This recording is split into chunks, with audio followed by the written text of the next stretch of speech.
Because sometimes the enemy will come out of nowhere like, you should know better. You've been saved for this long. Why are you still struggling with the same thing you're struggling with? You know, like say you and Brandon get in a fight. You said something you shouldn't say. Oh, the enemy's not attacking. You should have known better. You should have said something life-giving. The Bible, like the devil likes to quote the Bible. Is the power of life and death is in the tongue. Get out of here, devil. Shut up.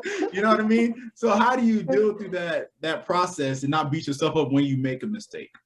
Yeah, no, this is such a good question. I love this question. So I'm so glad you asked it. And the reason I like it so much is because I feel like when you try at anything, you're going to fail and you're going to make mistakes. And the more you try, the more you fail and the more you get okay with it. Right. And, BC Alexa, and even my current Alexa too, right? I still try and I fail daily. But I remember that gives me a daily reminder about God's grace and his goodness, right? So the more you try, the more you fail, and the more you're okay with yourself failing, right? And I feel like when I do fail, because it is daily, I'm either able to laugh at myself better or learn, right, from my mistakes. It's okay, well, today I didn't fail. I just learned I shouldn't be saying these kind of things, right? Or maybe I know now what to do at work in that next situation.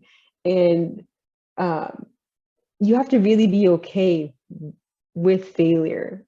And I guess part of that is humility too, right? Because I feel like if you're beating yourself up too much for making a mistake, well, it's well, you're not perfect, right? Why are you out here trying to be perfect?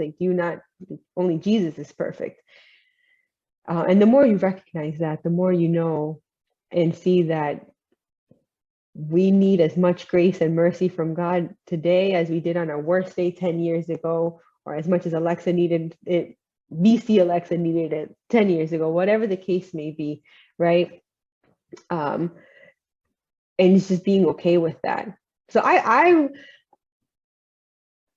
really like laughing at myself now and I can't believe I did those things, or I can't believe I said that. And, obviously not everything's a laughing matter, but what are we going to do? There's no use crying over spilt milk. So I think it's just remembering that we still need God's grace, really humbling yourself to see that and just being okay with it. Because you know what, if you're failing, at least you're trying, right? If you're not failing and you're not making any mistakes, then I wonder what it is that you are doing, because no one's perfect. It goes back to whole staying in your season of comfortable. They don't want to move past the option of failure. Because I heard what you just said, that if you don't fail, you didn't try. That's right. So you have to fail. And the thing is, you have to know where you run to with your failure. Mm-hmm. Don't run to the world. Don't run to Instagram. Don't run to Facebook, or those old school people. Don't run to MySpace. Don't run, because if you look in Genesis, when Adam and Eve fell, they huge failure. They ate the fruit. Instead of them running to God, they ran away from God. And now we live in the world because they decided to run away from God. And this is me hypothesizing. I wonder if they owned up to their failure and brought it to God, will it be a different world we live in? But they ran away, they made excuses, and then now we're here. We're out here now. So I just wonder, if we decide to run to God with our failures, because He's the only one who can redeem our failures anyway. So why not run towards Him? So I wonder if we start to do that, then it will be okay, we don't have to beat ourselves up. We can just give it to Jesus, because He knows how to fix us. That's right. That's right. And then the more that you failed, right, the more you remember. It's okay, well, God showed me His grace there and there and there and there. And I heard a sermon once that said, God does small miracles and big miracles, right? And the small ones, it's so you can look back and say well, Lord, you did this for me. Of course, you're going to do it for me over here, right? Lord, I failed today, but you showed me your grace and mercy there.